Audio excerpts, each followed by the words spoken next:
final do século XVIII, a economia aurífera mineira passava por seus últimos suspiros. O esgotamento desse metal precioso levou a uma gradual diminuição da produção do ouro.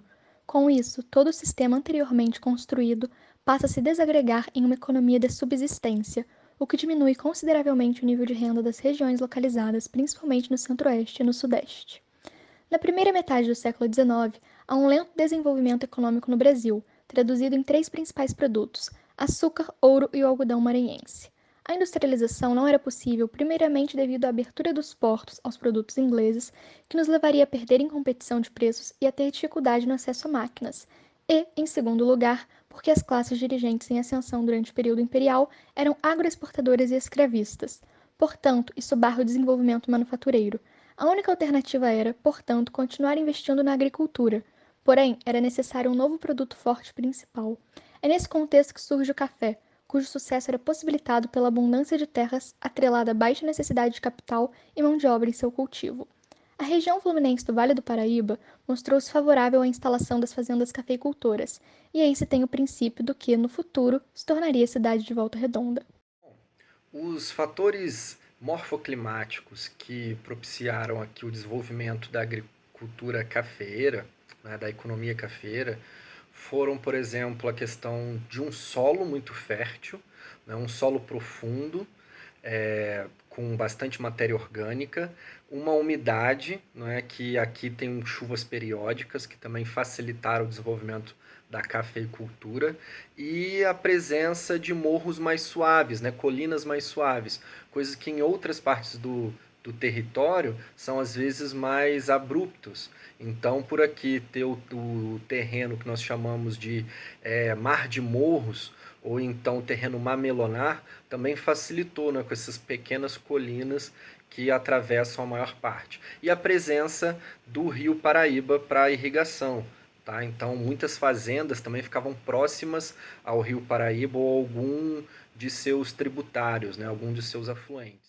A região na qual futuramente se desenvolveria a cidade de Volta Redonda já era ocupada desde 1727, quando os jesuítas chegaram ao local e fundaram a fazenda Santa Cruz no intuito de catequizar indígenas que aqui viviam.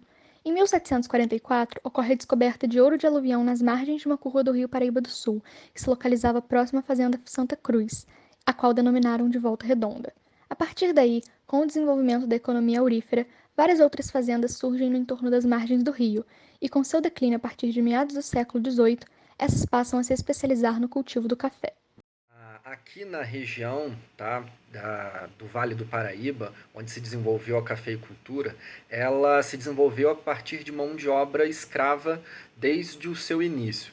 Desde a abertura das fazendas, da derrubada da floresta, a construção das casas, ao plantio das mudas, até o desenvolvimento e a maturação dos cafezais, sempre teve a mão de obra escrava como a base da mão de obra dessa região.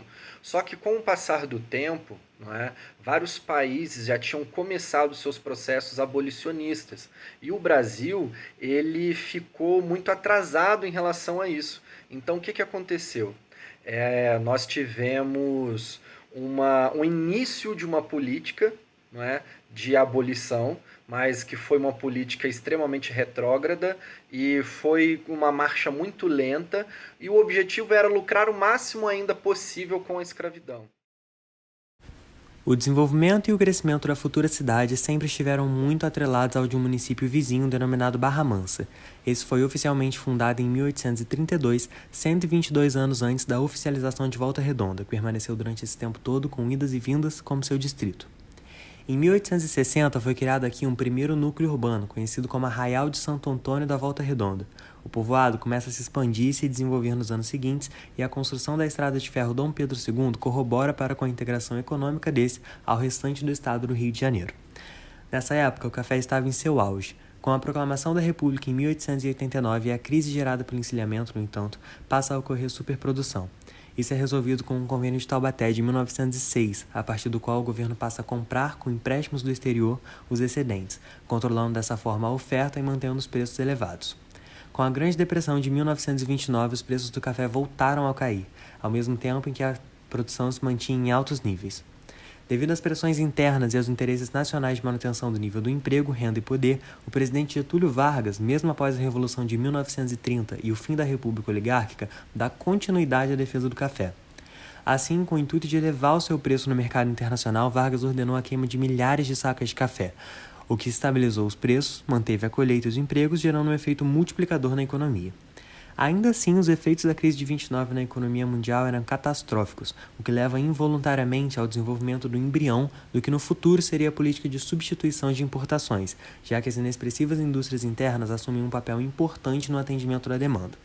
Com o advento do Estado Novo em 1937 e a consequente mudança na postura de Vargas, o governo assume o papel de promotor da industrialização, que agora passa a ocorrer voluntariamente.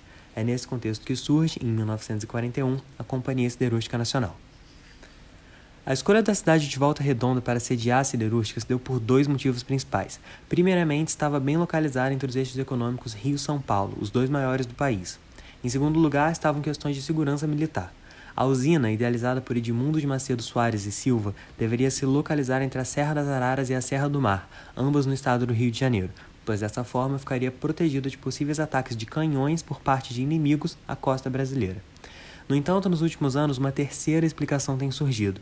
Macedo Soares tinha pais e avós de origem volta-redondense, que tinham uma fazenda cafeicultura aqui, e muito provavelmente isso também teria influenciado a escolha do local por questões emocionais. O papel dos Estados Unidos na instalação da indústria foi imprescindível.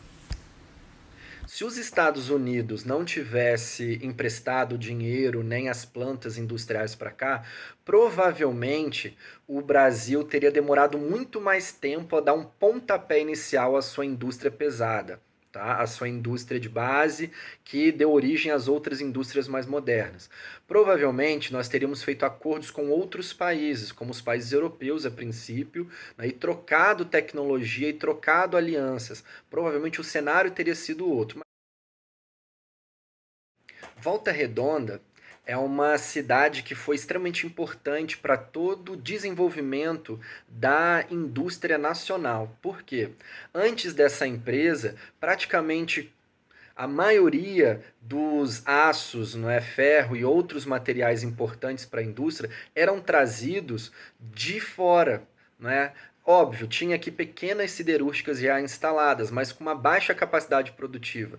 Foi só a partir da CSN que nós conseguimos uma produção em larga escala para atender uma indústria que estava crescendo. Então ela barateou o processo e facilitou o processo de desenvolvimento industrial em todo o país.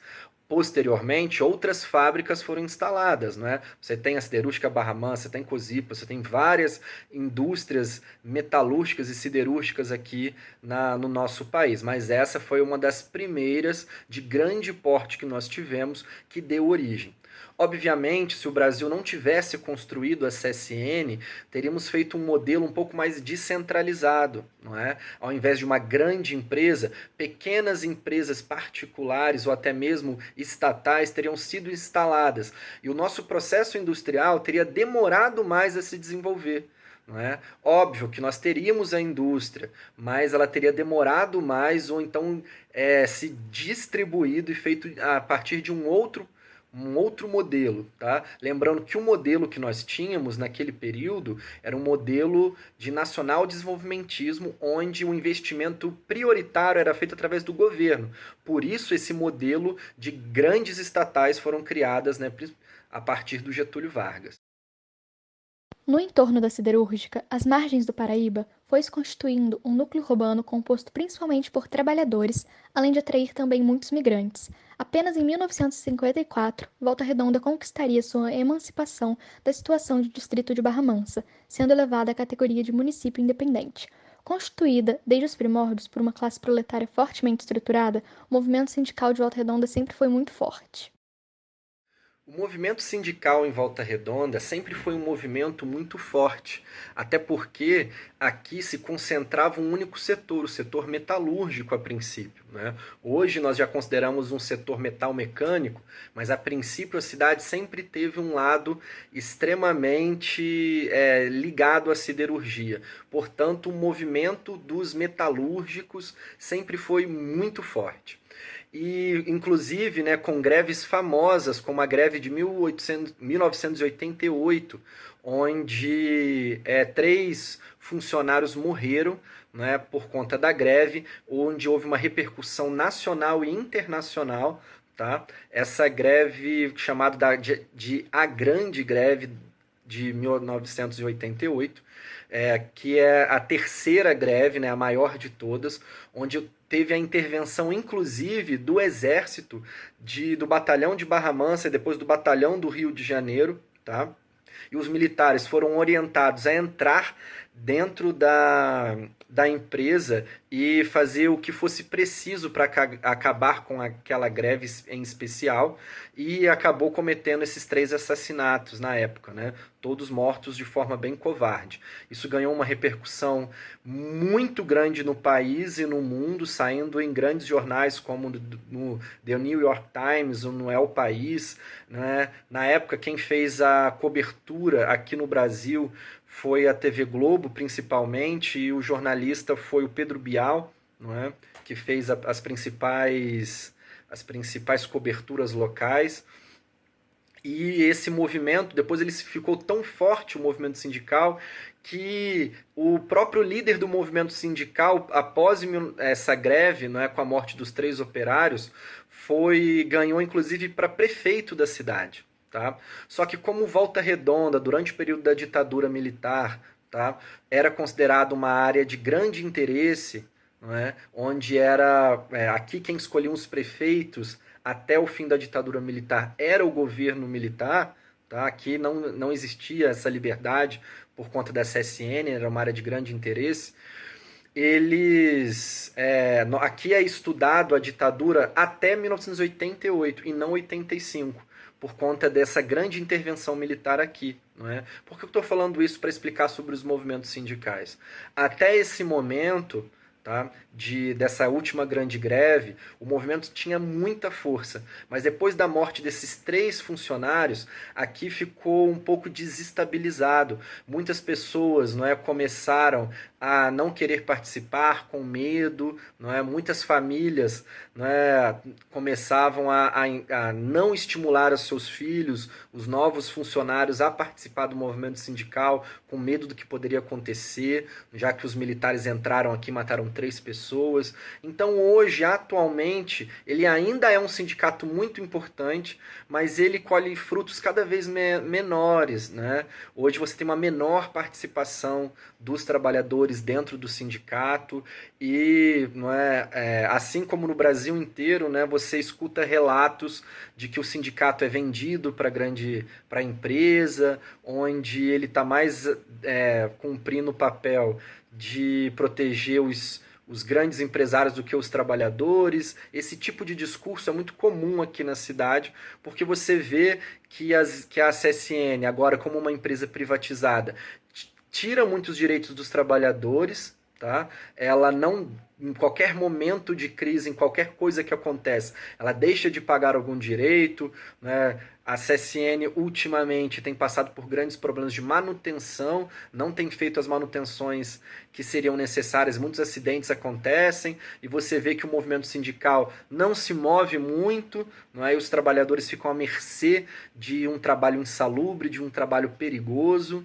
Tá? Então o movimento sindical ele já foi extremamente forte, já conseguiu colocar inclusive personagens dentro da política, não é? Porém, você percebe que hoje ele perde muito espaço, principalmente após 88, nessa grande greve, esse medo instaurado naquele período, e a participação ficou menor depois também da privatização, tá? Onde os trabalhadores perderam um pouco na relação funcionários-empregados. Atualmente, com a nova lei trabalhista, onde foi dado mais poder à empresa e menos poder ao sindicato e aos trabalhadores, com certeza o sindicato perde mais poder nessa relação de luta de classes.